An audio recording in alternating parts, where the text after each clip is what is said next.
ছোট সূরা না বড় সূরা? ছোট সূরা, মাত্র 8টা আয়াত। কয়টা আয়াত? 8টা আয়াত। কিন্তু এর মধ্যে আল্লাহ পাক কত চমৎকার ভাবে নসিহত করেছেন মানুষকে, কত চমৎকার নসিহত, কত সুন্দর আলোচনা আল্লাহ তাআলা করেছেন। যদি আমরা জানি তাহলে আমাদের জীবনের জন্য আল্লাহ তাআলা যদি চায় এই ছোট্ট কথাটা হিদায়াতের জন্য যথেষ্ট হয়ে যেতে পারে। পারে কি পারে না? আল্লাহ তাআলা কালামে পাকের মধ্যে ডাক দিয়ে বলেন ওয়াত্তিনি ওয়াজ-যাইতুন ওয়া তুরি সিনিনা ওয়া হাযাল বালাদিল আমিন। ওরে আল্লাহর গোলামের দল, আমার মালিক বান্দারে কত ভালোবাসে। মালিক যদি কসম না খায় কথা বলে, কথাটা সত্য হবে না মিথ্যা? সত্য না মিথ্যা? গোটা কোরআনের মধ্যে যদি একটা জায়গায় মালিক কসম না খাইতেন, কথাগুলো সত্য হতো না মিথ্যা? কথা সত্য। কারণ সমস্ত মুসলমানদের ঈমান রাখতে হবে কোরআন সত্যবাণী। গোটা কোরআনের মধ্যে কোথাও একটা বক্রতা নাই, চ্যালেঞ্জ কার? আল্লাহর। কিন্তু মালিক কেন কসম খাইলেন? মালিক কসম খাওয়ার পিছনে কারণ হইল মালিক বান্দাদের বড় ভালোবাসে, বড় মোহাব্বত করে, এত আদর করে, এত যত্ন করে যেই মানুষরা আল্লাহ তাআলা বানাইলেন, শুধু বানানি নাই, এই মানুষগুলোরে আল্লাহ জান্নাতের মধ্যে রাইখা দিয়েছিলেন। এই মানুষগুলোরে আল্লাহ তাআলা বড় আদর আর যত্ন করে বানাইছেন। কেন বানাইলেন? কেন বানাইলেন? কারণ এই মানুষগুলোরে আল্লাহ জান্নাতি বানাইতে চান। আল্লাহ তাআলা 4টা জিনিসের কসম খাইলেন। এক নাম্বার হইল 3 ফল, জাইতুন ফল। মুফাসসিরে কিরাম বলেন এই 2টা ফল বড় উপকারী ফল, অথবা অর্থ হতে পারে এই 2টা ফল যেই দেশে বেশি উৎপাদন হয়, শাম দেশ অর্থাৎ মিশরে, যেইখানে সবচাইতে অধিক পরিমাণ আম্বিয়া আলাইহিস সালাতু ওয়াস সালাম আগমন করেছেন, আল্লাহ এই 2টা জায়গার কসম খেয়েছেন। 3 নাম্বার ওয়া তুরি সিনিন, যেই তুর পাহাড়ের উপরে আমার মালিক হযরতে মূসা আলাইহিস সালাতু ওয়াস সালাম রে ডাকিয়া কিতাব দান করেছেন। 4 নাম্বার হইল ওয়াহাদাল বালাদিল আমিন। পৃথিবীতে যত শহর বলেন, আমেরিকার শহর বলেন, লন্ডনের শহর বলেন, কানাডা, সুইজারল্যান্ড, অস্ট্রেলিয়া, ইতালি, যত দামি শহর বলেন না কেন, পৃথিবীর মধ্যে সবচেয়ে দামি শহর হইল 2টা। একটা হইল মক্কাতুল মুকাররম, যেই জায়গায় খানাই কাবার অবস্থান। 2 নাম্বার হইল মদিনাতুল মুনাওয়ারা, যেই জায়গায় রহমতের নবী দো জাহানের কান্ডারি এখনো ঘুমায় আছেন। নবী যে ঘুমায় ঘুমায় কান্দেন, আমার উম্মতের উপায় কি হবে?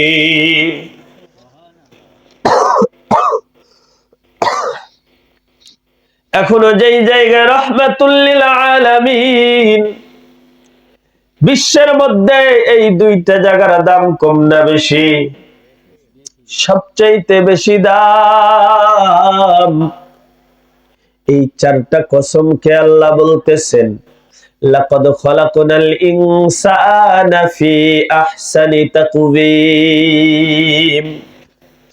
ওরে মানুষ, তুমি জানো না আল্লাহ তোমারে কত সুন্দর করে বানাইছে।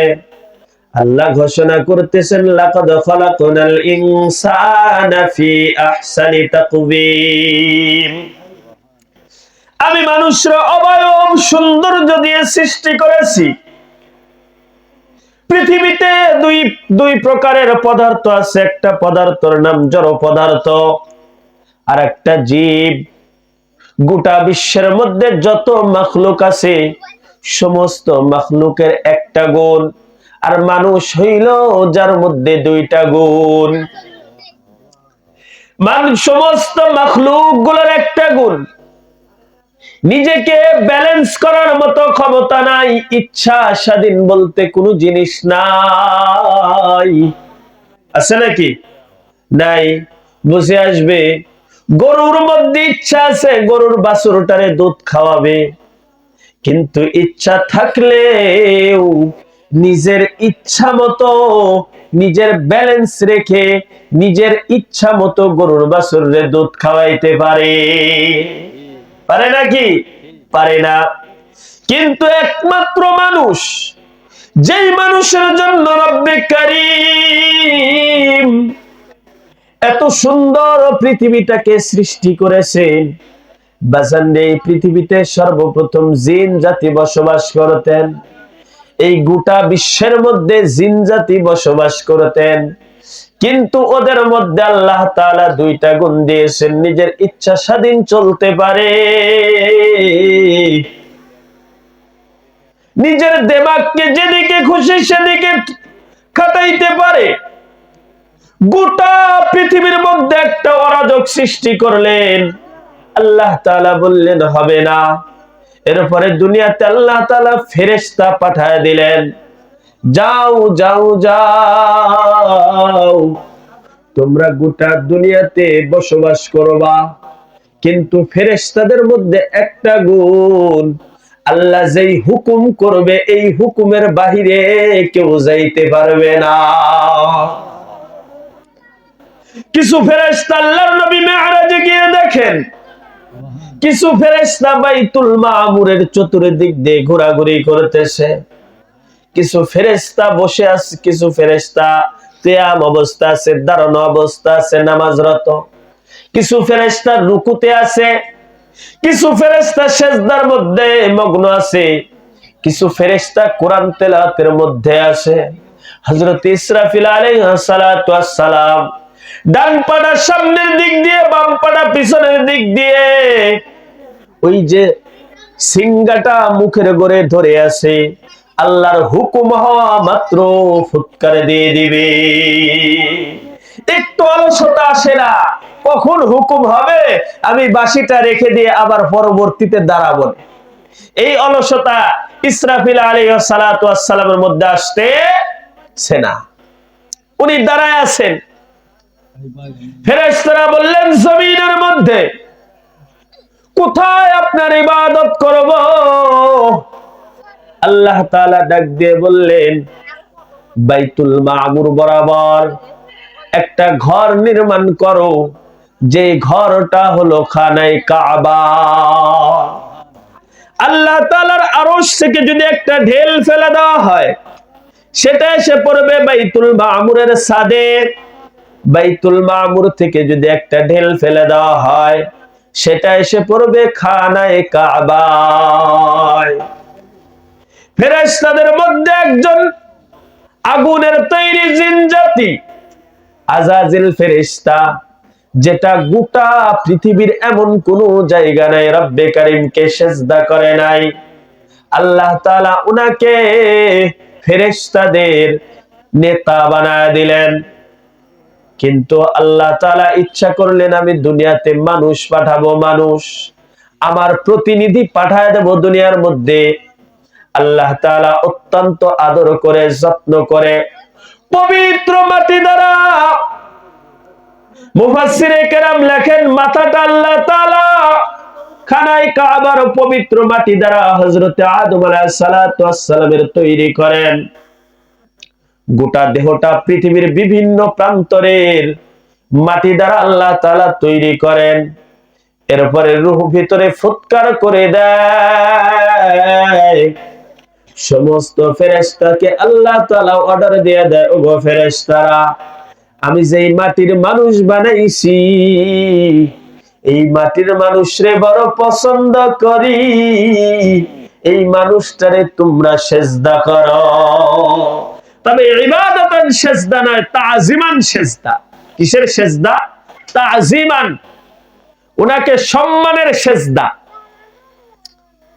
এবার আসেন, এই পৃথিবীর মধ্যে বিশেষ করে বাংলাদেশ, ভারত, পাকিস্তানের মধ্যে কিছু মানুষ মাজারে যায় সেজদা করে কি করে না? কথা বলেন নাকি? কিছু মানুষ বাবার পায়ে সেজদা করে কি করে না? করে। এবার ওনারা দলিল দেয়, ফেরেশতারা যেমন তাজিমান সেজদা হযরতে আদম আলাইহিস সালাতু ওয়াস সালামকে করেছিলেন, আমরা আমার বাবাকে অথবা আমরা এই মাজারে তাজিমান সেজদা দেই। মুহাম্মদ রাসূলুল্লাহ সাল্লাল্লাহু আলাইহি ওয়াসাল্লামের শরীয়তের মধ্যে কোথাও লেখা নাই আল্লাহ বাদে কারো পায়ে সেজদা দেওয়া যাবে। দেওয়া যাবে না। যদি দেয় তাহলে সেটা শিরক হবে। শিরক করলে তওবা ছাড়া মাফ হবে? হবে নাকি? শিরক করলে তওবা ছাড়া মাফ হবে না। অতএব মুমিন মুসলমান বাংলাদেশের মানুষ, উর্বর জমিন, এই জমিনের মধ্যে বাংলাদেশের মানুষের মধ্যে যেই কথাটা বোঝানো যায় ইসলামের ব্যাপারে, বড় দুর্বল এরা, ইসলামের দিক দিয়ে অত্যন্ত দুর্বল। আলহামদুলিল্লাহ, যেটা ঢুকানো যায় ওটাকেই সত্য মনে করে। আর এই সরলতার সুযোগ নিয়ে আমার সরল পান মুসলমান ভাইদেরকে কিছু পেট পূজারী, মাজার পূজারীরা এদেরকে নিজেদের দিকে আকৃষ্ট করতেছে, ঠিক কিনা? এজন্য আমরা এদিক থেকে বিরত থাকবো। পারবো তো ইনশাআল্লাহ? এজন্য আমি মাঝে মাঝে একটা গজলও বলি, খাজার নামে মাজার করে দেখাই যারা খাজার শান, দিনে করে ভন্ডামি আর রাত্রে মারে গাজায় টান, ঠিক কিনা? খাজার নামে মাজার করে দেখাই যারা খাজার শান, দিনে করে ভন্ডামি আর রাত্রে মারে গাজায় টান, দাড়ি টুপি নাই কো তাহার আছে শুধু চুল, সুন্নতের খবর নাই সে আশিকে রাসূল। দাবি করে কি করে না? রবিউল আউয়াল মাস আসলে দেওয়ালে দেওয়ালে লেখা থাকে আশিকে রাসূল। দাড়ি সুন্নতের খবর নাই সে আশিকে রাসূল, মাজারে সারা বেলা, মাজারে সারা বেলা চলে শুধু গাজার মেলা, ঠিক কিনা? আমি নিজে চোখে দেখেছি, কারো কথা না, আমি নিজে দেখেছি মাজারে গাজার কলকে ভরে ভরে বিক্রি করা হচ্ছে। প্রমাণ যদি চান আমার সাথে কুষ্টিয়ার ময়দানে যাবেন, অভাব নেই গাজার দোকানে, হাজার হাজার। এজন্য এগুলো থেকে নিজেদেরকে বিরত রাখতে হবে। কথা বলতেছিলাম, হযরতে আদম আলাইহিস সালাতু ওয়াস সালাম সমস্ত ফেরেশতারা সেজদা দিলেন। এবার আজাজিল ফেরেশতা বলতেছে, খবরদার, আমি তো আগুনের তৈরি, আগুনের কাজ উপরের দিকে ওঠা, মাটির কাজ নিচের দিকে নামা, ঠিক কিনা? কথা কান্না কে? মাটির কাজ কোন দিকে নামা? নিচের দিকে নামা। আমার কাজ উপরের দিকে উঠা। আমি শয়তান, আমি আগুনের তৈরি, আমি আদম রে সেজদা করব না, অস্বীকৃতি জানায় দিলেন। এবার আল্লাহ তাআলা একটু হিকমত অবলম্বন করলেন, হিকমত অবলম্বন করলেন, এমন একটা রাস্তা তৈরি করলেন যেই রাস্তা দিয়ে মাথাটা আগে ঢোকায় দিতে হবে। শয়তান তো কম চালাক না, কারণ উনি দুই যুগের মানুষ। শয়তান কিন্তু একবার সমস্ত জিন জাতিদের মধ্যে ছিলেন, ওখান থেকে ফেরেশতাদের মধ্যে আসছেন। গোটা পৃথিবীর মধ্যে এমন কোন জায়গা নাই উনি সেজদা করেন নাই। এবার উনি করলো কি, যেই রাস্তাটা বানাইছে মাথাটা আগে না ঢোকায়া দিয়া পাওটা আগে ঢোকায়া দিলেন। নাউজুবিল্লাহ। এজন্য আল্লাহ তাআলা ওনাকে মরদুদ বানায়া দিলেন। বিতাড়িত বানায় দিলেন। বেশি আমলের প্রয়োজন নাই, অল্প আমল করেন। আল্লাহ তাআলা এ ব্যাপারে বলেন, আল্লাযী খালাকাল মাউতা ওয়াল হায়াতা লিয়াবলুয়াকুম আইয়ুকুম আহসানু আমালা। ওরে আল্লাহর বান্দা, আল্লাহ তাআলা বলতেছেন, আল্লাযী খালাকাল মাউতা ওয়াল হায়াতা, আমি রব, যিনি মৃত্যুকে সৃষ্টি করেছে, যিনি হায়াত নামক জীবন আমাকে আপনাকে দান করেছেন। কেন দান করলেন? লিয়াবলুয়াকুম, পরীক্ষা নিবে। যতই তুমি তাইরে নাইরে করো, পরীক্ষা কিন্তু তোমার আমার সামনে আছে। আল্লাহ বলতেছেন আহসানু আমালা, আমি আল্লাহ উত্তম আমলের পরীক্ষা নেব। একবার বলেন নাই আকবারু আমালা, বেশি আমলের, বড় আমলের পরীক্ষা নেব। আকসারু আমালা, আকবারু আমালা, এ কথা আল্লাহ বলেন নাই, বলেছেন আহসানু আমালা, উত্তম আমলের পরীক্ষা আল্লাহ নেবেন। বেশি করার দরকার নেই, যতটুকু করবেন ভালোভাবে করেন। যতটুকু করবেন কি করবেন? ভালোভাবে করবেন। তাহলে নাজাতের জন্য কি হয়ে যাবে? যথেষ্ট হয়ে যাবে। অল্প আমলেই নাজাতের জন্য কি যথেষ্ট, যদি সেটা ইখলাস থাকে। যদি সেটা কে থাকে? ইখলাস থাকে। সময় শর্ট, অল্প সময়ের মধ্যে কথা শেষ করে দিতে হবে বাজান। আল্লাহ তাআলা হযরত আদম আলাইহিস সালাতু ওয়াস সালাম এত সুন্দর করে বানাইলেন, বানানোর পরে ওখান থেকে আমাদের পর্যন্ত বংশ বিস্তার হয়ে আসছে, ঠিক কিনা? একটু নিজের চেহারার দিকে তাকায় দেখি, আল্লাহ আমার এই গোটা দেহটার মধ্যে কত প্রকারের নিয়ামত দিয়ে রাখছি। ধরা দিলে বুঝে আসবে। মা বোনরা একটু খেয়াল রাখবেন কেমন করে আল্লাহ নিয়ামত গুলো আমার আর আপনার মধ্যে দান করলেন। আল্লাহ তাআলা দুইটা চক্ষু আমার আর আপনার দান করেছেন। চক্ষুটারে এত সুন্দর করে সুরক্ষিত করেছেন। দামি জিনিস, ঠিক কিনা? চোখ দামি জিনিস না কম দামি জিনিস? দামি জিনিস। চোখটারে আল্লাহ এত সুন্দর করে সুরক্ষা করলেন। চোখের মধ্যে ধুলাবালি ময়লা যায় কি যায় না? এই ধুলাবালিকে পরিষ্কার করার জন্য আল্লাহ তাআলা একটা ক্লিনার দিয়ে দিছে। দিছে কি দেয় নাই? সারা জীবন খালি চোখ দিয়া দেখাই গেছেন, একবারও ভাবেন নাই চোখের পাতা কেন পড়ে আর কেন ওঠে। এত সুন্দর ক্লিনার দিয়ে দিয়েছে যে ময়লা পড়বে, তুই পাতা বারবার উঠানামা করবি, এটাকে ক্লিন করবি। তার সামনে দিয়ে আবার ছোট্ট ছোট্ট লোম দিয়ে দিয়েছে, যে সরাসরি কোনো ময়লা চোখের মধ্যে যাতে অ্যাকশন না করতে পারে।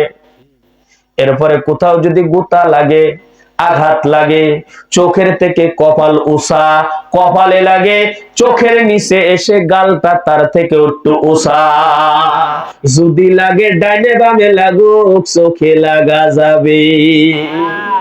ভাবছেন? কোনদিন ভাবেন নাই। এরপরে আল্লাহ তাআলা দুইটা কান দিয়েছে, শ্রবণ শক্তি।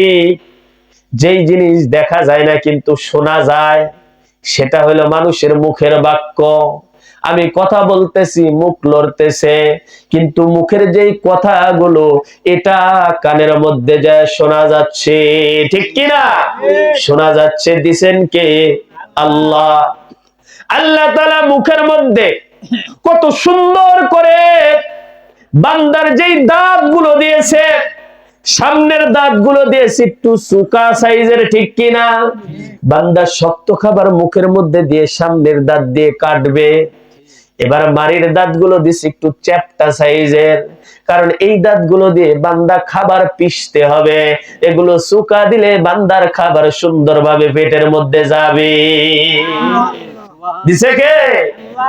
এর মধ্যে জবানের মধ্যে এত সুন্দর একটা মেশিন লাগায়া দিছে, গোশতের মেশিন, যেটা পরীক্ষা নিরীক্ষা করলে শুধুমাত্র এক টুকরা গোশতই পাওয়া যাবে, এই মেশিনের মধ্যে পানির স্বাদ পাওয়া যায় কি যায় না?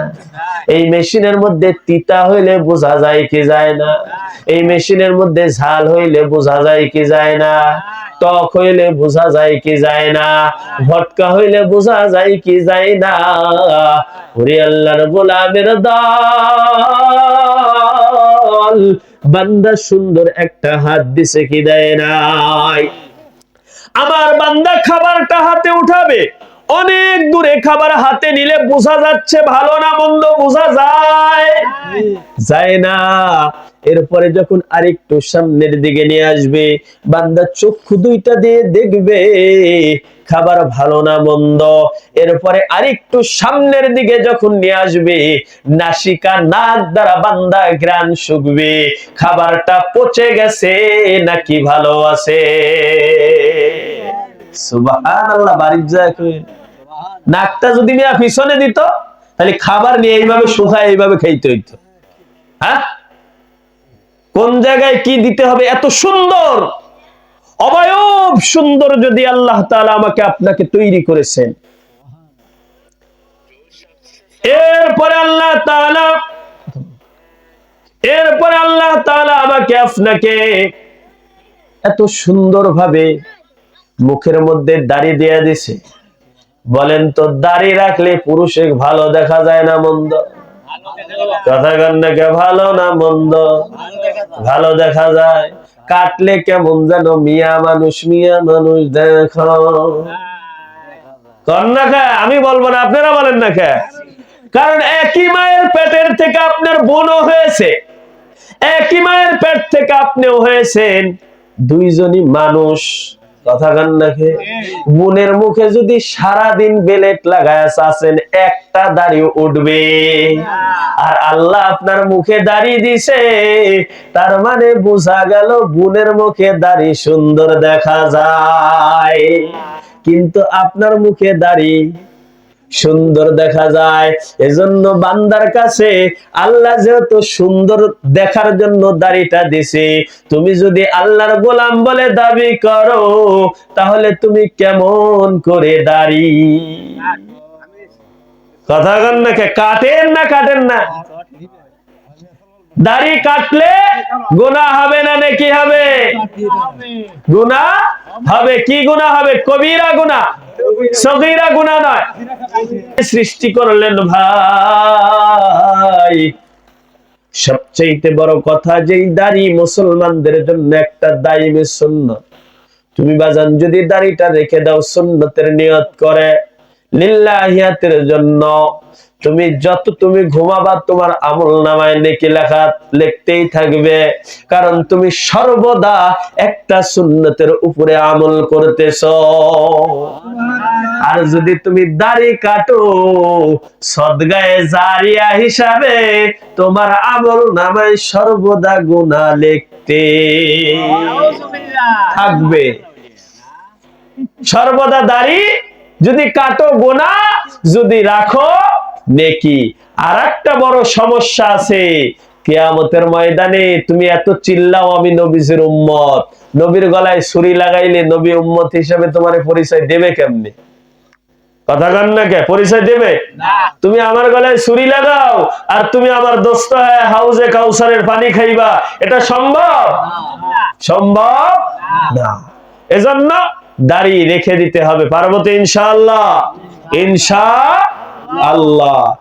এরপরে আসেন বাজান, আল্লাহ তাআলা এত সুন্দর ভাবে তৈরি করার পরে সুম্মা রাদাদনাহু আসফালা সাফিলিন, আল্লাহ তাআলা একটা নাগান্দা দুনিয়ার মধ্যে আমারে আপনারে ফেলায়া দিছে। যেই দুনিয়াটা অত্যন্ত নিকৃষ্ট দুনিয়া, শুধু আমাদেরকে জাহান্নামের দিকে টানে। দুনিয়াটা হইল আমার আপনার জন্য আদ-দুনিয়া সিজনুল মুমিনিন ওয়া জান্নাতুল কাফিরিন। দুনিয়াটা মুমিনদের জন্য বালাখানা হতে পারে না, দুনিয়াটা মুমিনদের জন্য কায়াদখানা। অথচ আমরা আজকে বেঈমান ইহুদিদের সঙ্গে তালে তাল মিলায়া, ওনাদের মতো করে তালে তাল মিলায়া আমি আর আপনি আজকে ওনাদের যেই কৃষ্টি কালচার, বেঈমানদের কৃষ্টি কালচার নিজেদের মধ্যে নিয়ে আসছে, ঠিক কিনা? কথা বলেন না কেন? কারণ এই দুনিয়া আমাকে আপনাকে জাহান্নামের দিকে টানতেছে। দুনিয়া যত বৃদ্ধ হচ্ছে ততই নব বধুর সাজে সজ্জিত হচ্ছে। দুনিয়াটা হইল মাকাল ফলের মতো, যে করে সে খাইতে পারে, কথা গান্নকে পারে নাকি? খাইতে পারে না। বাজান রে, তোমার মতো অনেক কোটি কোটি টাকার মালিক, এরকম হাজার হাজার কোটিপতি দুনিয়ার থেকে ধূলিসাৎ হয়ে গেছে। নমরুদ নাম শুনেছেন নাকি? শুনছেন? ন্যাংরা মূষা দ্বারা দুনিয়ার থেকে আল্লাহ বিদায় করা দিছে। দেশে কে দেয় নাই? আল্লাহ তাআলা ফেরাউনের নাম শুনছেন নাকি? যিনি একটা দেশের, একটা উপমহাদেশের বিশাল একটা এলাকায় নিজের রাজত্ব বিস্তার করেছিলেন। শুধু তাই নয়, নিজেকে খোদাই বলে দাবি করেছিলেন। আজকে নমরুদ কোথায়? নমরুদের খোদাই দাবি কোথায়? নমরুদের খোদাই দাবি শেষ। এজন্যই দুনিয়া এমন একটা জায়গা যেখানে সম্পদ হয় তোমাকে রেখে চলে যাবে, অথবা তুমি সম্পদকে রেখে বিদায় হয়ে চলে যাবে। সম্পদ তোমাকে দিয়ে দেওয়া হবে না। একমাত্র 3খানা 5খানা মার্জনের কাপড় ছাড়া কোনো জিনিস তোমার আমার জন্য বরাদ্দ নাই বাজার। এজন্য এই জালে দুনিয়া, যেই বৃদ্ধা দুনিয়া আমাকে আপনাকে আকৃষ্ট করতেছে। অর্থ সম্পদ হওয়া খারাপ নয়, তবে নিজেকে অর্থের পিছে বিলায় দেওয়া খারাপ। নিজেকে অর্থের পিছনে বিলায় দেওয়া, এটা ভালো না খারাপ? খারাপ। এজন্য নিজেকে অর্থের পিছনে বিলায় দেব না। সাহাবা একরাম রাদিয়াল্লাহু তাআলা আনহু, হযরত আবু বকর সিদ্দিক রাদিয়াল্লাহু তাআলা আনহু নিজের সমস্ত সম্পত্তিগুলো, নিজের সমস্ত সম্পদগুলো আল্লাহর রাহে, দ্বীনের জন্য আল্লাহর ওয়াস্তে দান করে দিয়ে নিজের ঘরের মধ্যে আল্লাহ এবং আল্লাহর রাসূল ছাড়া কোনো কিছুই রাখেন নাই। এত পরিমাণ দান দক্ষিণা ওনারা করেছেন, এত পরিমাণ মুজাহাদা করেছেন, অথচ আমরা শুধু দুনিয়ার দিকে দৌড়াচ্ছি। এই দুনিয়ার থেকে, এই দুনিয়ার ক্ষতির থেকে বাঁচার জন্য 2টা কাজ করা দরকার। একটা কাজ হইল ইল্লাল্লাযীনা আমানু ওয়া আমিলুস সালিহাত। একটা কাজ হইল ঈমান আনয়ন করতে হবে কার উপর? আল্লাহর উপরে ঈমান আনয়ন করতে হবে। লা ইলাহা ইল্লাল্লাহু মুহাম্মাদুর রাসূলুল্লাহ সাল্লাল্লাহু আলাইহি ওয়াসাল্লাম। নাই নাই নাই, আল্লাহ বাদে কোনো মাবুদ নাই। আমার আপনার একমাত্র ইবাদতের উপযোগী হইল কে? আল্লাহ। ইবাদতটা হতে হবে রাসূলুল্লাহ সাল্লাল্লাহু আলাইহি ওয়াসাল্লামের দেখানো পথ ও মতের উপরে। অন্য কারো দেখানো পথ ও মতের উপরে ইবাদত হওয়া যাবে না। অমুক দাদাই বলছে, অমুক গুরুই বলছে, অমুক ব্রাদার বলেছে, অমুক শাইখে বলেছে, এটা বলে বলে ইবাদত করলে হবে? হবে নাকি? হবে না। ঈমান কি জিনিস বাজার? মা বোনরা বিশেষ করে লক্ষ্য রাখবেন। হযরতে আসিয়া আলাইহিস সালাতু ওয়াস সালাম, যিনি ফিরাউনের স্ত্রী ছিলেন, নিজের স্বামী খোদাই দাবি করেছেন। আমি খোদা, এই কথাটা গোটা মিশরের লোকজন জানে। গোটা দেশের মধ্যে খোদাই দাবি নিয়ে দাঁড়িয়েছেন, সবাই খোদা বলে মানে। পাদ্রীরা বলেছেন এমন একটা সময় আসবে যেই সময়ের মধ্যে ছোট্ট বাচ্চা দুনিয়াতে জন্মগ্রহণ করবেন যিনি নবী হবেন। ফেরাউন শাসন জারি করে দিয়েছে। এই সময় থেকে এই সময়ের মধ্যে কোনো মানুষ গর্ভ অবস্থায় থাকা যাবে না, কোনো সন্তান জন্মগ্রহণ করা যাবে না। যদি সন্তান জন্মগ্রহণ করে তাকে জীবন্ত, তাকে সঙ্গে সঙ্গে দুনিয়া থেকে বিদায় করে দেওয়া হবে। আল্লাহর কি খেলারে বাজান, আল্লাহ তাআলা হযরত মূসা আলাইহিস সালাতু ওয়াস সালামকে দুনিয়াতে পাঠিয়ে দিলেন। ফিরাউনের স্ত্রী আসিয়া মূসা আলাইহিস সালাতু ওয়াস সালামকে লালন পালন করলেন। হযরত মূসা আলাইহিস সালাতু ওয়াস সালাম যখন নবুয়ত লাভ করলেন, নবী হইলেন, হযরত মূসা আলাইহিস সালাতু ওয়াস সালাম নবুয়ত প্রাপ্ত হওয়ার পরে হযরত আসিয়া আলাইহিস সালাতু ওয়াস সালাম এক আল্লাহর উপরে ঈমান আনয়ন করলো। গোপনে ঈমান আনয়ন করেছে, আল্লাহ তাআলার ইবাদত বন্দেগী করতেছে, জিকির আজগার করতেছে। মূসা আলাইহিস সালাতু ওয়াস সালামের কাছ থেকে ওজিফা বাতায়া বাতায়া নিচ্ছেন। এদিকে ফেরাউনের মন্ত্রী হামান বলতেছেন, ও আমাদের প্রভু, গোটা এলাকার মানুষ আপনাকে খোদা বলে মানতে পারে, কিন্তু আপনার ঘরে আপনার স্ত্রী, সে তো আপনাকে প্রভু বলে মানে না। এবার বলেন তো, চেয়ার গরম হবে না ঠান্ডা থাকবে? হাই রে হাই, আমার খায় আমার সঙ্গেই থাকে, আর আমার স্ত্রী আমাকে খোদা বলে মানে না, এটা বরদাস্ত করা যায় না। এটা বরদাস্ত করা যায়? আমার স্ত্রী আমাকে খোদা বলে মানে না। এবার গোপনে যায়, হাজার হইলেও তো রাজার স্ত্রী, গোপনে যা বলতেছেন, বিবি তুমি আমাকে খোদা বলে মানো, আমি তাহলে যে কোনো ভাবে মন্ত্রী পরিষদকে বোঝায় নেব।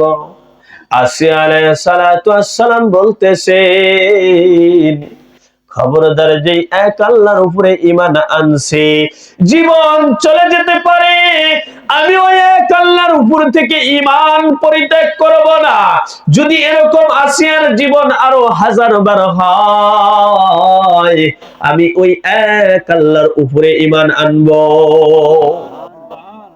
আজকে আমাদের মা বোনদের অবস্থা, স্বামী যদি কোনো হারাম হুকুম করে সঙ্গে সঙ্গে মানে, কথা গান নাকি মানে কি মানে না?